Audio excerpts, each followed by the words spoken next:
vamos a ir hablando un poquito de ese estudio contemporáneo de los platos populares.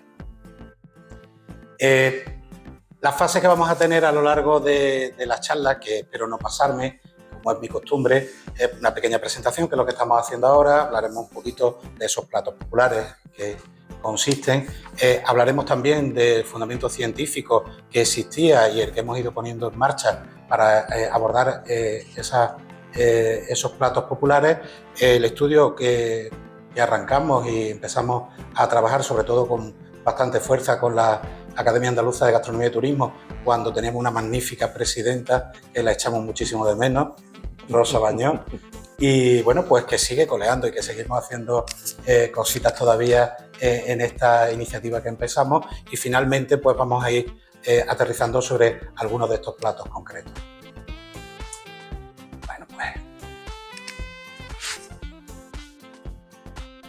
ahora sí. Lo primero, que los que me conocéis, alguno estará preguntándose aquella famosa canción de Burning: ¿qué hace un chico como yo en un sitio como este? Pues soy yo bastante poco dado a la alta gastronomía, restaurantes y demás. Y bueno, pues yo digo que vengo aquí a lo que realmente han hecho alguien en la Real Academia de la Lengua cuando introdujeron el término almóndiga o lo puto flipas. Son dos términos que sabéis que están ahora mismo, el puto como aumentativo y énfasis a las palabras, y está ahora mismo aprobado en la Real Academia de la Lengua. Lo mismo que se van colando este tipo de terminología que hace referencia pues al pueblo llano, a cómo se habla en la actualidad. Pues mi propuesta es que a nivel académico no solamente estemos hablando de estrellas Michelin, de Soler Resol, sino que rescatemos esos viejos calderos, si no es el de Asterix, pues alguno un poquito más cercano. Porque lógicamente, lo mismo que la Real Academia de la Lengua, no todo es Quijote, no todo es Platero y yo, ni siquiera son las charlas con Troilo, Troilo algunas veces es un poquito díscolo, pues igual nosotros tendríamos que ir aterrizando un poquito más en nuestra gastronomía. Y además el momento es ahora. El momento es ahora porque estamos en una situación en la que todavía tenemos unas personas con memoria histórica viva que pueden rescatar parte de esa gastronomía, pero posiblemente en el paso de unos pequeños lapsos de tiempo parte de esa memoria se pueda ir perdiendo. Entonces, o actuamos ya, posiblemente lo perdamos. Ayer estaba yo en una charla de la Academia Sevillana de Gastronomía y Turismo. Estamos hablando de los olivares centenarios y milenarios y la nueva tendencia de arrancar el olivar y poner el intensivo en el superintensivo, y yo les recordaba lo que pasó con el cerdo ibérico, pues cuando llegó el blanco prácticamente casi erradicamos el cerdo ibérico, y le dije, afortunadamente pudimos rescatar el cerdo ibérico, pero el día que arranquemos todos los árboles milenarios y los centenarios, ¿cómo lo vamos a reponer? Pues con la gastronomía nos está pasando algo parecido. Y os traigo un pequeño ejemplo para que lo entendamos, que fue de ese estudio que realizamos con la Academia Andaluza de Gastronomía y Turismo, a partir de la Cátedra de Gastronomía, en aquel momento andaluza y ahora mediterránea. Estábamos estudiando los platos populares de Granada. Y bueno, pues de los que están ahí representados, luego hablaremos un poquito más de cada uno de ellos: la olla de San Antonio, el plato alpujarreño, el remojón granadino, la tortillita del Sacromonte. ¿Os suenan estos platos? ¿Habéis ido por Granada? ¿Habéis probado alguno de ellos? Pues ya habéis hecho bastante más que lo que hacen los granadinos. Porque cuando le preguntamos a los granadinos, a los mismos que nos dijeron que esos eran sus platos insignias, los más populares, nos encontramos esa estadística que estáis viendo ahí. Para que la tengáis más claro, un 50% de los granadinos que encuestamos no había probado en su vida una tortillita del Sacromonte. Un 32% rara vez, y un 12%, y esto es muy interesante, cuando alguien viene de fuera. Es decir, estos son los platos para presumir, platos que normalmente no se consumen, pero cuando viene alguien de fuera dice, no quiero que pruebe esto. En Córdoba, por ejemplo, lo hemos comprobado que ocurre lo mismo con el rabo de toro. Eso significa que casi un 94% de los granadinos nunca o casi nunca prueban esta tortilla. Lo más divertido es que lo que hoy en día en muchos sitios sirven como tortilla del Sacromonte es un sucedáneo que no tiene nada que ver con la tortilla de casquería que tradicionalmente se elaboraba. Por tanto, bueno, pues si queremos seguir fomentando que tenemos unos platos magníficos y que lo tenemos de cara al turismo, pero no los salvaguardamos para nosotros, posiblemente en unos años no los conocerá ni su madre. Para los que no me conocéis, he hecho de una manera pues un poco digamos, prepotente por mi parte, pero un poco mi discurrir los últimos años en esta faceta de estudiar los platos de la gastronomía, platos, digamos, típicos de la gastronomía. Empezamos en el año 2012, empecé yo, lo primero desarrollando una herramienta que nos permitiera evaluarlos nutricionalmente. Yo vengo de una formación de nutrición, ahora mismo estamos poniendo en marcha el grado en nutrición humana y dietética, soy director del máster en nutrición humana y dietética, y mi interés era cómo puedo valorar yo desde un punto de vista nutricional cualquier plato, pero sobre todo me interesaba bastante los platos tradicionales. Esto da lugar a un estudio que hacemos con el Salmorejo cordobés, de Córdoba como podía ser de otra manera, en el que no solamente vemos cómo se consume y cuándo se consume, sino que también hacemos un estudio, lo que se llama una receta estandarizada, de la que hablaremos luego un poquito, y pasamos a valorarlo nutricionalmente. Al año siguiente presentamos a un congreso, lo mismo pero con el rabo de toro, se nos pusieron celosos la cofradía del rabo de toro y dijimos, bueno, vamos a presentarlo, con la gran suerte que nos dieron además una mención, con lo cual iba por los pasillos del congreso, todo el mundo me iba diciendo, me he enterado que te han dado un premio al rabo. Sí, mientras que no haya que demostrar nada, vamos a dejarlo ahí, el rabo de toro, y la verdad fue por la metodología que habíamos aplicado que resultó bastante novedosa. Seguimos trabajando y una de las cosas en las que yo intento también es que lo que vamos trabajando a nivel local también tratamos de extrapolarlo en los sitios donde creemos que es oportuno y nos reclaman. En este caso hicimos un estudio de los platos que se consumen por parte de los éperas. Los éperas es un grupo indígena que está exiliado de Colombia. La guerrilla prácticamente los expulsó de sus territorios y en el norte de Ecuador pues se le ha dado cobijo, tiene una reserva y bueno, pues llevan con ellos su propia gastronomía, estudiamos su gastronomía, estudiamos su nutrición y por desgracia estudiamos lo que posiblemente sea el origen del fin, porque nosotros lo pusimos en comunicación de las autoridades ecuatorianas, pero estamos hablando de una población que una vez que lo saca de la utilización de sus recursos naturales, tenía unos grados de desnutrición brutal y la chica que hizo la tesis doctoral conmigo, Pilar, pues decía, es que me da una pena terrible porque cada vez que voy me encuentro un niño menos, niños que morían de desnutrición. Vamos a cosas mucho más alegres y es que en 2018 se organiza la reunión de gastronomía y nutrición. Aquí tenemos a algunos de los insignes compañeros que nos acompañaron, por supuesto don Rafael Ansón, el doctor Aranceta, el doctor Urrialde, y bueno, pues fue una reunión en la que se empezó a hablar de algo que parecía impensable, y es que la gastronomía, sobre todo la popular, podría ir de la mano de la nutrición, algo que hasta entonces parecía que estaba totalmente reñido. A partir de ahí empezamos a poner las bases y se propuso una siguiente reunión que se hizo en Granada, donde ya empezamos a plantear la posibilidad de hacer este tipo de estudios, de trabajar con platos populares, y se afianzó finalmente una reunión que organizó el doctor Aranceta en Bilbao, 4 días antes de que nos confinaran para la pandemia. Nosotros estábamos hablando de gastronomía y nutrición y fue el seno de lo que luego hablaremos de un grupo de gastronomía científica en el que empezamos a trabajar. A partir de ahí tenemos la reunión de Bilbao. Como entregables pues tenemos en la revista Nutrición Hospitalaria un monográfico que se hizo de la gastronomía y la nutrición de cada una de las comunidades autónomas españolas y lógicamente pues empecé yo también con la producción científica de diferentes estudios que estuvimos haciendo sobre nutrición. Y bueno, pues una de las joyas de la corona que tenemos ahora mismo es ese monográfico especial por el 25 aniversario de la Revista Española de Nutrición Comunitaria, donde se empieza a hablar de los platos olvidados en consumo ocasional de la gastronomía española, de la que también un poquito más adelante os daré alguna pinceladita. Hecha esta presentación, visto un poco el interés que yo puedo tener en transmitiros todo esto, pues vamos a hablar un poquito de esos platos populares. Y como bien decía nuestro presidente, no nos puede resultar esto extraño porque la Real Academia ya lleva trabajando tiempo en este tema, incluso se ha sacado este monográfico de sello, los 19 platos de España. Yo no los he encontrado los 19, habría que dar un repasito porque en internet estos son los que he encontrado, pero bueno, ya tenemos algo. No ha terminado la serie. Todavía faltan. Por eso no lo encontraba. Algunas comunidades todavía. Pues algunas comunidades hay que ponerle un poquito ya las pilas para que tengamos la colección completa y la próxima vez las podamos enseñar. Todo esto es fantástico. La cuestión de todo esto es ¿qué sabemos de cada uno de estos platos?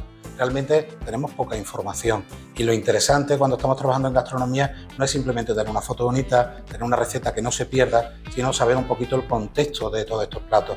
Y me consta que la Real Academia está en esa tesitura, está en esa línea y yo pues vengo un poco a sumarme, a arrimar el hombro, a tirar de este carro. ¿Por qué son interesantes los platos tradicionales? Pues porque tienen una constelación de elementos de interés. Os los voy poniendo para que vayan saliendo, pero lógicamente son inherentes a un territorio, es decir, vamos a tener la posibilidad de deslocalizar, por ejemplo, si lo vamos a utilizar para turismo, vamos a tener la posibilidad de deslocalizarlo de las grandes capitales, de las zonas de interés turístico, con lo cual la despoblación rural podemos combatirla. Lógicamente la mayoría de ellos son platos económicos, muchos de ellos son sostenibles, pensemos que son platos que se utilizan materias primas de proximidad, con lo cual las huellas de carbono suelen ser pequeños, suelen estar basados en buena medida en alimentos vegetales que también tienen una huella de carbono menor. Elemento patrimonial lo veremos luego un poquito más adelante. Conforme hemos ido estudiándolo, hemos visto que muchos de ellos son saludables. Lógicamente hay que ponerlos en el contexto, es decir, lo que no podemos decir es que lo que se comía mi abuelo hace 80 años, hace 70 años, la cantidad de alimentos que tomaba tiene que ser la misma que tomamos ahora, porque mi abuelo trabajaba 12 o 14 horas al día, trabajo esforzado, y yo no me muevo de un sillón. Por tanto, hay que adaptarlo y ver en qué circunstancias y de qué manera los podemos consumir. Pero como veis, tenemos muchos elementos. Hay un elemento también muy interesante y es que están ligados a tradiciones locales. Esas tradiciones locales son tan importantes como los propios platos. Muy poquito, estábamos con la Academia Andaluza, estábamos en Adamuz y estábamos tomando un plato que es el salmorejo adamuseño, y una semana antes habíamos estado en la fiesta de la Botijuela, donde el plato principal que se consume es ese. Es decir, los platos tienen esa imbricación que en algunos casos nos podrían llevar hasta ser incluso patrimoniables. Y esta es una cuestión que yo ahora mismo pongo en duda. ¿Podría ser un plato tradicional realmente patrimonio gastronómico? Por ponerle un apellido. Pues si nos vamos a lo que nos dice la Real Academia de la Lengua, podríamos ver que nos dice que patrimonio es el legado de nuestros padres. ¿Hasta aquí de acuerdo? ¿Sí? Voy a tener que poner un 0 en esta clase, ¿eh? De verdad que es el legado de nuestros padres, es el legado de nuestras madres, de nuestras abuelas. El término padres aquí obviamente se utiliza para ambos sexos, pero tenemos que tener muy claro que este es un legado que han mantenido las líneas maternas a lo largo de la historia, y es un homenaje que podemos hacer el rescatarlo, y ese patrimonio es como los zarcillos de la abuela que se los va a dejar la nieta para la boda, pues exactamente igual podrían ser esos platos. El valor de nuestra cultura regional, local o familiar, es un elemento diferenciador, y esto es muy interesante. Cuando empezamos a hablar de gastronomía, rápidamente salen los localismos. A mí un día, un poco más, y me echan de cabra porque me trajeron una carne de membrillo. Dije, hombre, una carne de membrillo de Puente Genil, qué rica. ¿Cómo? La carne de membrillo de Puente Genil es malísima. La buena es la de cabra. Es decir, esa diferenciación, ese matiz, el que lo mío es mejor porque lo hacemos de una manera especial, eso yo creo que también es muy interesante. Hicimos un estudio con el flamenquín en Córdoba y en Andújar, y totalmente diferente. La receta, la forma de elaborarlo igual, totalmente, pero en cada sitio defienden que lo suyo es el mejor, y así lo vamos a mantener nosotros. Totalmente unido al territorio, que es una cosa que nos interesa muchísimo, fijar ese tipo de patrimonio al territorio, y un elemento que debemos de procurar, y es que sea rastreable históricamente. Uno de los pueblos de Córdoba, en la Internacional Los Mayores, preguntaba yo por los platos populares y me decían, no tenemos platos populares, esto es un pueblo de paso, y la mayoría de los platos son de gente que ha venido al pueblo en los últimos 50, 60 años, y al final los convertimos en platos populares. Y su ayuntamiento tenía allí puesto que eran sus platos populares, o lo que ha hecho el Ayuntamiento del Carpio, que ha creado su propio plato popular a medida. Se ha cogido a un compañero, le ha diseñado el plato, lo tiene allí, ya tiene su plato popular. Bueno, si queremos que sea patrimoniable, además de eso, debe ser rastreable históricamente. Y obviamente sabéis todos que UNESCO está haciendo esa labor de hacer el reconocimiento. Ahí tenéis un poco ese rastreo histórico con la empanada gallega que aparece en la portada de la Catedral de Santiago de Compostela, en el Pórtico de la Gloria, vamos a encontrar esa imagen. Y sabéis que lo han hecho ya también con otros platos, que tiene la pizza napolitana o que tiene la baguette francesa, para darle un patrimonio que no se lo podemos dar a la inmensa mayoría de los platos que tenemos en la gastronomía española. Es más, bastante dudosa, sobre todo la de la baguette francesa, porque al final se lo dan. Y aquí, lógicamente, también hemos hecho los deberes. Y aquí presentamos la tapa para Patrimonio Inmaterial, que creo que fue en 2016, no sé si se ha pronunciado ya la UNESCO, pero ya va siendo hora. Sigue el expediente en el Ministerio. Expediente X. Vamos a tener que darle un poquito de vidilla a ese expediente. Sin tener que ir a UNESCO tenemos reconocimientos. A nivel andaluz nosotros tenemos en la guía del patrimonio andaluz, ya tenemos recogidos algunos platos, y a nivel nacional pues tenemos una ley, la 10/2015, donde se habla de patrimonio cultural inmaterial. Si habláis todo eso, veréis que no hay ni una palabra de hablar de platos, pero resulta que tenemos el artículo 2, en el apartado F, que se habla específicamente de gastronomía, elaboraciones culinarias y alimentación. Creo que es un buen filón para que empecemos a trabajar en ese apartado y empecemos a hacer reconocimiento de ese patrimonio cultural inmaterial de muchos de nuestros platos que son característicos de nuestra gastronomía. Y aquí tenemos un peligro. El peligro es de cómo rescatamos esos platos. Los platos que tenemos más cercanos en el tiempo son más fácilmente rescatables. Los que son muy lejanos en el tiempo, nos puede pasar en lo que ocurrió con el garum. Garum súper famoso en España, y cuando se ha intentado reproducir, ahí tenéis una de las mejores interpretaciones de ese garum, la flor de garum de Cádiz, pero por ejemplo yo conozco un compañero que intentó reproducirlo y se tiró 15 días en una UBI.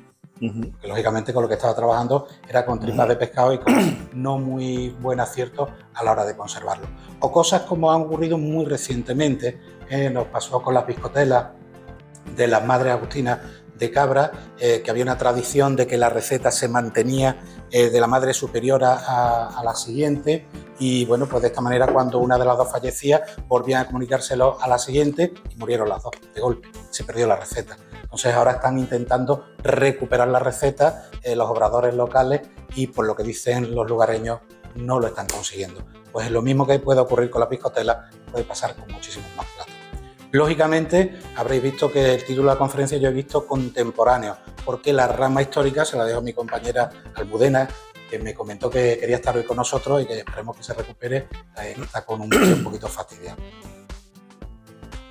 Y bueno, pues esta es una fotografía que un poco recuerda dónde empiezan estas bases científicas.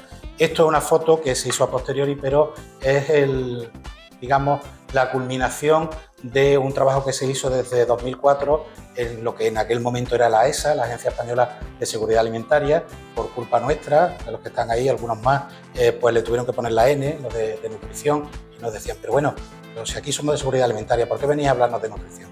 Y todo esto arranca porque se había empezado a hacer un estudio, a partir del estudio EPIC de cáncer, se vio la importancia que tenía la alimentación en la incidencia del cáncer, y cuando se fue a estudiar esa alimentación se comprobó que no había una homogeneidad en cuanto a la composición nutricional de los alimentos, al menos a nivel de Europa. A partir de ahí lo que se hace es el proyecto Eurofir, que es un proyecto que lo que pretende es crear bases de datos europeas interconectadas entre ellas y que además pues tengan una base sólida científica para que los datos sean de elevada calidad y el intercambio sea posible. Nos llamaron a los que estábamos haciendo por aquello entonces alguna cosita de base de datos de composición de alimentos, y de ahí surge la base española de composición de alimentos, que fue la primera que tuvo las garantías Eurofir, que tenía las referencias de AESAN y el Ministerio de Sanidad y Agricultura, y pues sale de esa reunión de responsables de la que estamos hablando a partir de Eurofir. Ahí tenemos esta página web, que la pobrecita está ya obsoleta. Estamos buscando financiación de Europa, de España, de los extraterrestres, para que se dote y se pueda sacar una versión más ágil, más actualizada a los tiempos, pero bueno, de ahí surge también una iniciativa. En esa base de datos se pretendían poner también los platos tradicionales europeos, y en esta reunión, fue muy temprana, en el año 2005, empiezan a ponerse las bases de cómo se debería de trabajar. Al final a lo que se llega es una colección de platos, por parte de España estos son los que se propusieron, con un criterio muy fiable, porque está, por ejemplo, nuestro compañero Emilio Martínez de Victoria, Gaspar Ross, ellos fueron los que seleccionaron los platos que pensaron que eran los más representativos, pero realmente no había ningún criterio científico para determinar si eran estos, ni mucho menos si esa era la receta, digamos, más válida para poderlos poner en marcha. Seguimos avanzando y vamos a llegar un poco a lo que sería la gastronomía andaluza, que es lo que he ido trabajando, porque hay una cosa muy sencilla, y es que cuando empezamos a trabajar en la gastronomía popular, uno se plantea qué estudios. Lo más fácil es estudiar lo que tienes cerca, la gastronomía local, en este caso fue la de Córdoba. Pretendemos que en un futuro pues vayamos extendiendo el territorio, ¿sabéis? Yo si algún día estudiaremos también otras gastronomías, incluso extraplanetarias. Pero de momento vamos a ser prudentes, empezamos a estudiar la gastronomía en Córdoba, y además teníamos una gran ventaja, y es que hay un gran número de eventos. Hoy estaba en una reunión sobre patrimonio gastronómico y gastronomía cordobesa, la feria de Vinavín de los Vinagres estaba entre ayer y hoy, en fin, tenemos un montón. Estamos también hoy con los premios Mezquita de vinagre, de vino. Hay mucha actividad, tenemos también unos restaurantes fantásticos. Aquí tenéis a nuestro amigo Paco Morales, que ahí estaba con un 2, pero ya tiene los 3 deditos fuera. Tenemos a Quisco, a Celia, un montón de nuevas figuras y de nueva restauración. Una vieja gloria, lo que llamamos los 7 magníficos, que pusieron a Córdoba en el mapa en la gastronomía en los años 70 y 80. Y luego un elenco de blogueros muy interesante, a la cabeza de Chari Serrano, que también me la quería haber traído hoy para acá, pero tiene una agenda muy complicada, que aunó muchos de los estudios que hicimos a través de redes sociales. ¿Qué es lo que hicimos? Pues lo primero es decir, oye, ¿quién sabe de gastronomía en Córdoba? Empezamos a preguntar en cofradías, asociaciones, nos iban dando nombres, los que nosotros ya teníamos recopilados. Al final identificamos 48 personas que eran relevantes en gastronomía en Córdoba. Desafortunadamente no pudimos acceder a todos, pero pudimos hacer 24 entrevistas en bastante profundidad, y de ahí empezamos a sacar muchísima información. Información de productos, de cuáles eran los interlocutores válidos, hacia quién deberíamos destinar los entregables que fuéramos a hacer, el ámbito, la temporalidad, lógicamente hacer un cronograma, el objetivo, financiación. De ahí sale el Consorcio para la Gastronomía Cordobesa, pues empezó poco después de la pandemia, y que con la propia pandemia pues está dando unos pequeños avances en el tema. Y para nosotros muy importante es hacer un análisis ZAFO, en el cual una de las fortalezas más relevantes salieron los platos populares. Ya teníamos un poco el motivo por qué deberíamos de estudiar los platos populares. Nosotros llevamos ya barruntándolo un tiempo, pero con todo lo que nos decían los expertos lo reafirmamos. Además le hicimos preguntas de cómo consideraban que estaba la difusión de la gastronomía cordobesa, la importancia, los premios, los mejores restauradores. La entrevista a los 24 expertos fue bastante interesante, pero hay una pregunta que a nosotros nos sirvió bastante, y es ¿por qué medio le llega la información gastronómica? Nos encontramos que en un 70% llegaba a través de las redes sociales, con lo cual estamos hablando año 2014, es decir, era un momento en el que ya se veía que las redes sociales podría ser un buen medio para obtener información desde el punto de vista gastronómico. Con lo que habíamos consultado los expertos, nos pusimos a hacer nuestra propia encuesta, que la fuimos a implementar obviamente a través de redes sociales, pero también la pilotamos a pie de calle en los diferentes barrios de Córdoba por nuestros alumnos, los alumnos de Ciencia y Tecnología de los Alimentos, que fueron moviéndose por todas las calles y fueron administrando esta encuesta que os estoy poniendo aquí, que era una encuesta que hacían a través del propio móvil, una aplicación web con Google Forms, y bueno, facilito, todos los alumnos hoy en día tienen móvil, hoy ya el problema de cobertura y datos casi no hay, por tanto pues fue relativamente fácil.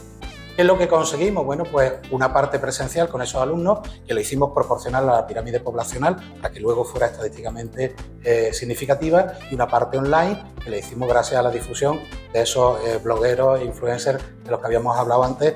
Fue en un califato gourmet que estaban todos allí mandando encuestas y poniéndose en contacto con las personas a las que les podían enviar las encuestas.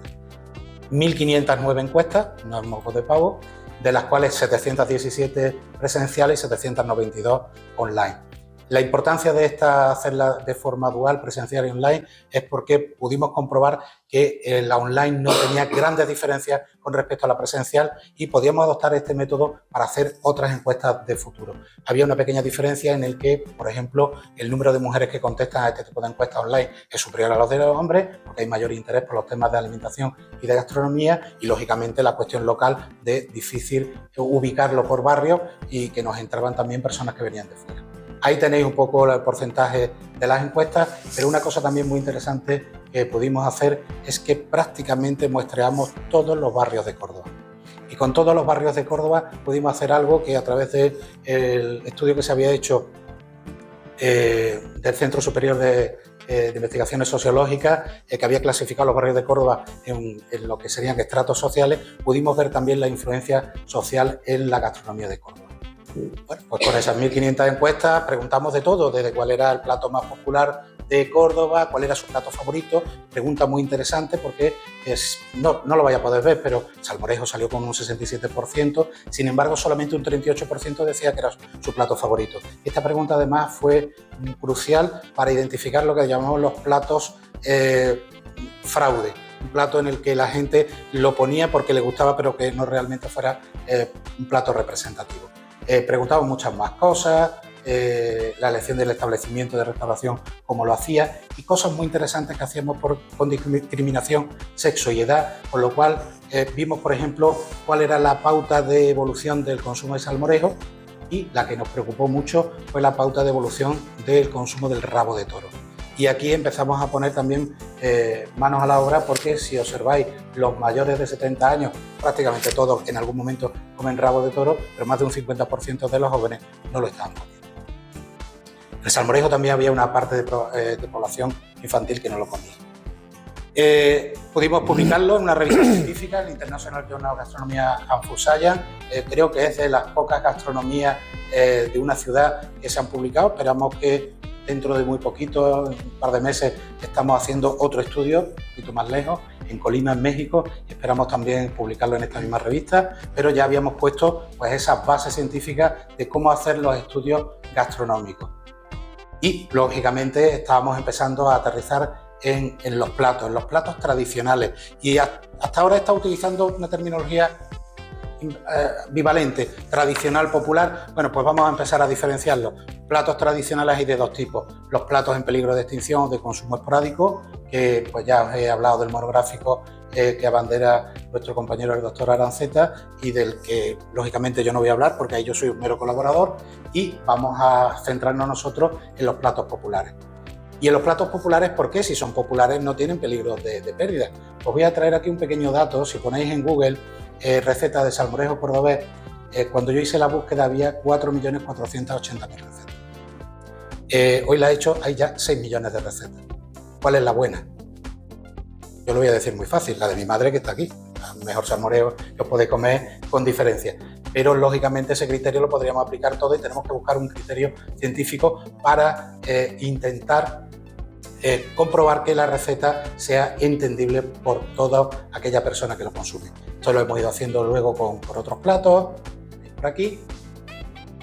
¿Y qué conseguimos cuando empezamos a estudiar la estandarización del salmorejo cordobés? Lógicamente tener una receta facilita, con sus ingredientes, con su elaboración, como cualquier otra. Pudimos hacer una valoración nutricional, incluso por ingredientes, con lo cual luego veremos la importancia que puede tener esto, y empezamos a darle difusión. Es decir, a partir de aquí, la Cofradía Gastronómica del Salmorejo Cordobés es a darle difusión a la receta, empieza a salir fuera bastante más de lo que había hecho hasta este siglo la receta del salmorejo cordobés. Ahí tenía la cofradía. Y cosas interesantes, cosas que, por ejemplo, nosotros lo llevamos al consejero de salud de la Junta de Andalucía para decirle: oiga, ¿y por qué no pone salmorejo en los hospitales? Porque un salmorejo tiene 117 calorías por 100 gramos. Es un alimento muy poco calórico. Ahí tenéis la comparación con algunos alimentos de régimen que se podrían equiparar en cantidad de calorías. Estamos hablando de un alimento que tiene una buena cantidad de fibra dietética, y también una comparación, y lógicamente con un contenido de sal, que si tenemos un hipertenso pues tendríamos que poner limitaciones, pero le dimos una propuesta de un salmorejo bajo en calorías y bajo en sal, que también se podría utilizar. Lo más importante, tenemos una receta que ya empieza a aparecer en las bases de datos. Y una vez que aparece en las bases de datos, va a empezar a aparecer en el software que utilizan los nutricionistas para ponernos a dieta. Y ya cuando vayamos a que pierda yo un poquito de peso, pues ya me pueden recomendar un salmorejo, lo cual hasta ahora no era posible. Estamos avanzando más, también se está solicitando patrimonio cultural, el salmorejo. Ahí tenéis la receta, que en la calleja del salmorejo se ha puesto una receta o una baliza para invidentes que te dicta la receta cuando pasa si quieres. Está traducida esa receta, bueno, la misma receta es la que tenéis en el azulejo, está traducida a más de 50 idiomas y se ha puesto en las principales escuelas de hostelería, no solamente de España, sino de buena parte del mundo.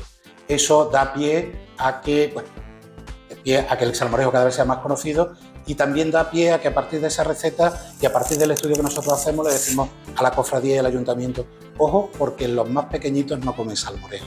A la vuelta de 30 o 40 años nos va a pasar lo de la tortillita del Sacromonte. Empezamos a trabajar con una actividad que se llama el salmorejo en la escuela y que lleva ya 5 años haciéndose y que ha conseguido pues que los niveles de aceptación del salmorejo en población infantil sean mucho más elevados. Y decía, ¿qué más hemos conseguido?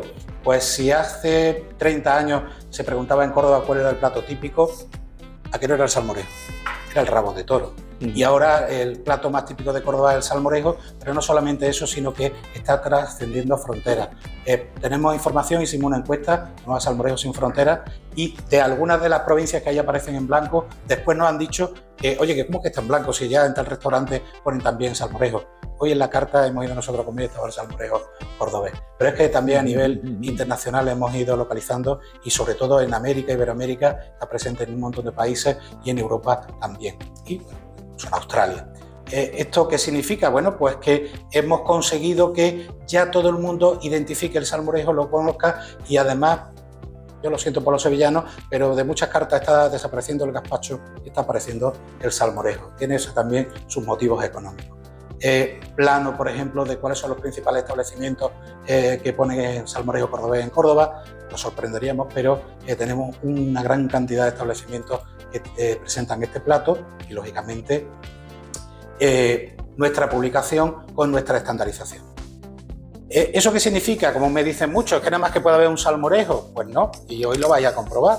Lo tenemos de la Salmoreteca. Juanjo Ruiz ha tenido la amabilidad de traernos 3 variedades de salmorejo, y yo lo que quiero es que existan infinidad de variedades de salmorejo.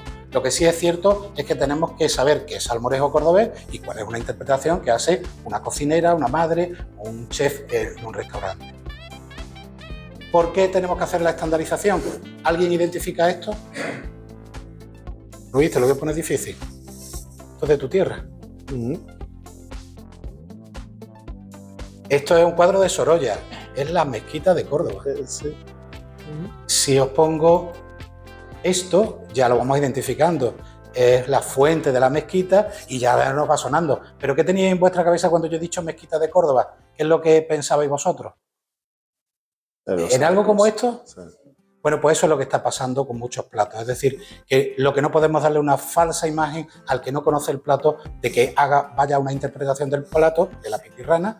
A mí se me ocurre hacer una esferificación de pipirrana con caviar, y el que va a probarlo pues piensa que aquello es pipirrana. No, no puede ser eso, pipirrana. Ese es el objeto de la estandarización, el tener un prototipo que cumpla con las características principales del plato y que cualquier persona que haya consumido antes de este plato lo identifique como tal. De hecho, eso es lo que hacemos normalmente. Le damos a probar a personas que habitualmente consumen el plato para ver si esa estandarización se corresponde con la realidad. Esto lo sacamos para el Día de Andalucía, que son los platos más populares de la gastronomía andaluza, y os voy a traer, que este es el estudio que hicimos con Rosa, os voy a traer pues algunas pequeñas pinceladas.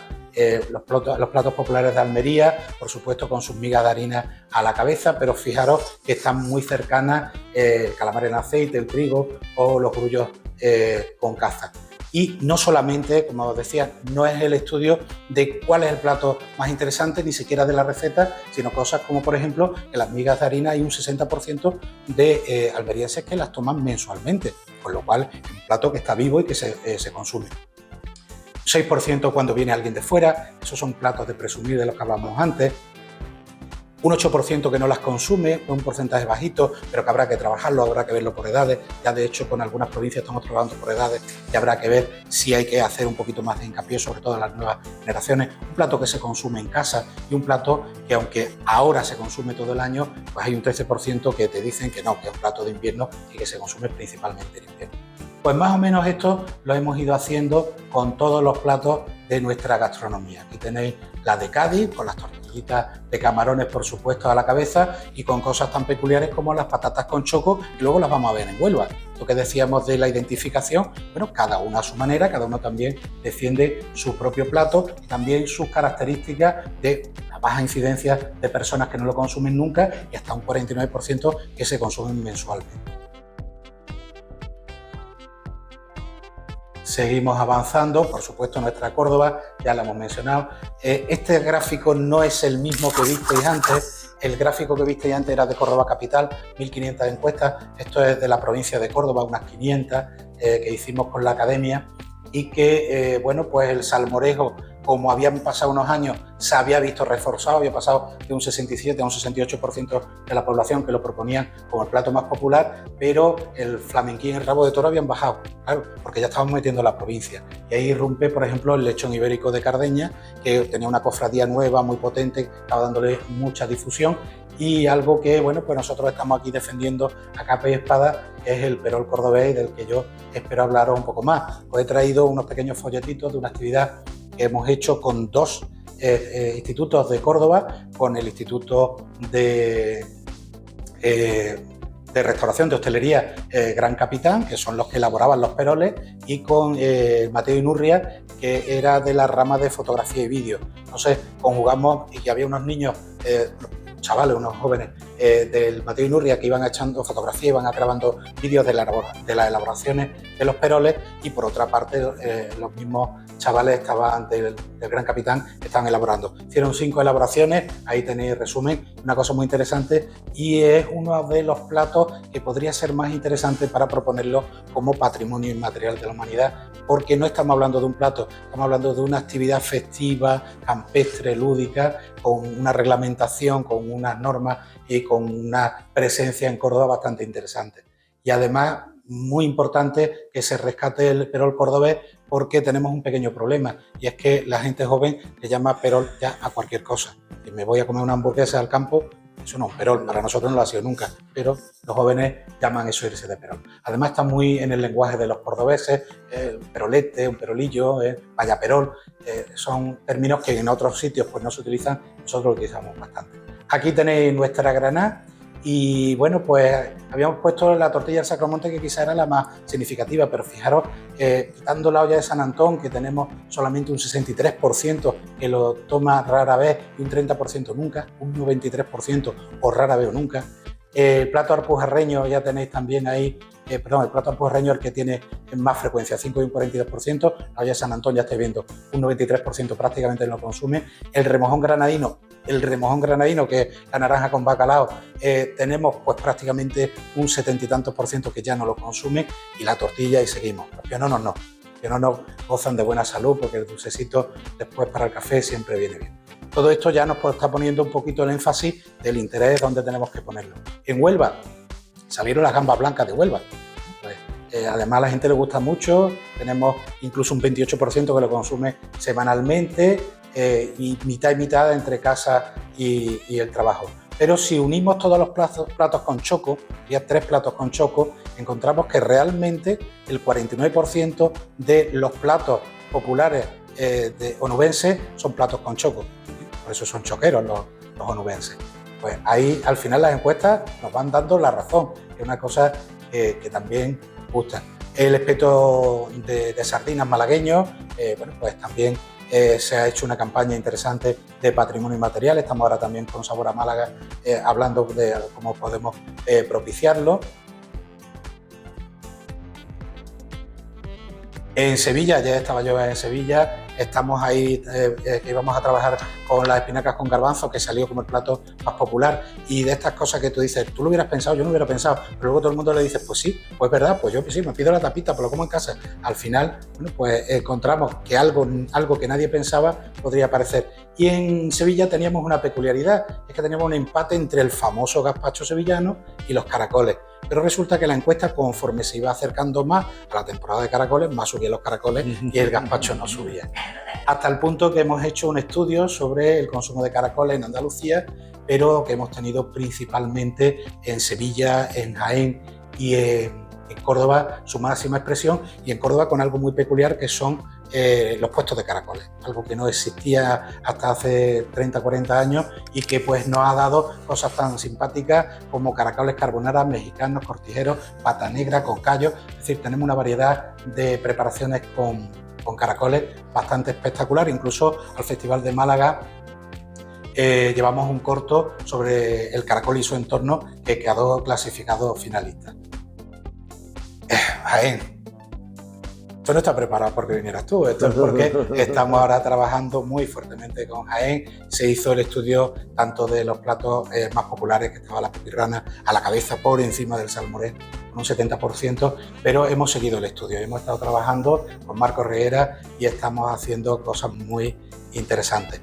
Os traigo una peculiaridad. Cuando empezamos a trabajar con la pipirrana, esto es una estandarización. Esto es lo que nosotros tenemos, una hoja de cálculo donde vamos introduciendo, bueno, pues realmente está la encuesta general, pero tenemos la estandarización, esta que tenéis aquí. Vamos introduciendo las recetas, los ingredientes y las cantidades que hay de cada uno de esos ingredientes. Lo que vamos buscando es ingredientes que se repiten en más de un 60% de las recetas y la mediana de la cantidad de ingredientes por comensal.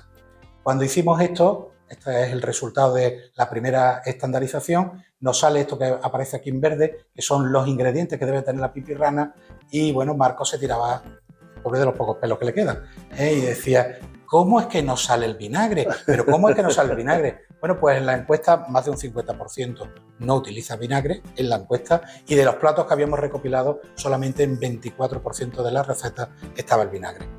Ayer estaba yo hablando de vinagre y estaba diciendo que esto es una pena. ¿Por qué? Porque es un ingrediente fantástico de nuestra gastronomía que se está perdiendo, y sobre todo se está perdiendo porque hemos tenido un mal uso del vinagre blanco, que es una porquería, y además porque nos hemos vuelto ahora de que los cítricos son mejores que el vinagre. Los cítricos para los platos de cítricos y el vinagre para los platos de vinagre.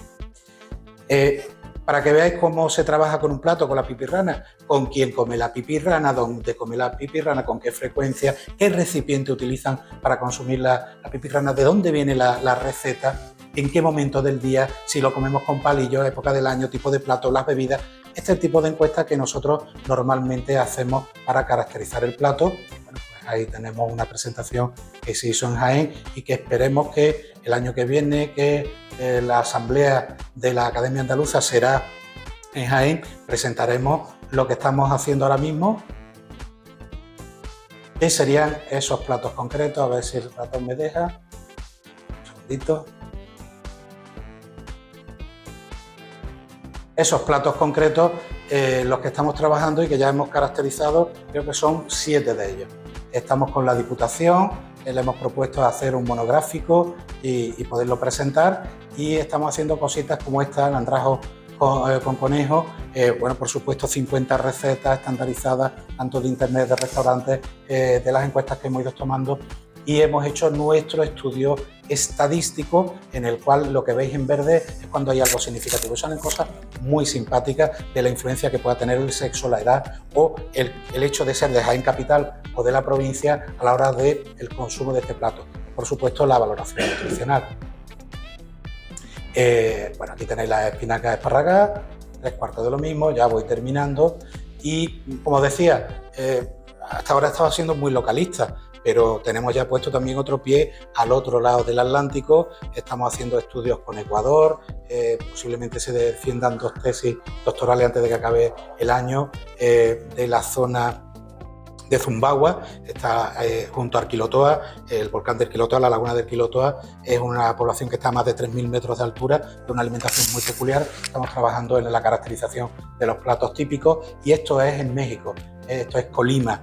estamos haciendo un estudio de los platos típicos de Colima en sus diferentes demarcaciones y bueno, pues ahí tenemos los sopitos y el pozole, que seguro que no suenan de nada, pero que la población lo reconoce, entre un 90 y un 82% lo reconoce como platos típicos de su gastronomía, para que más o menos veáis de lo que estamos hablando.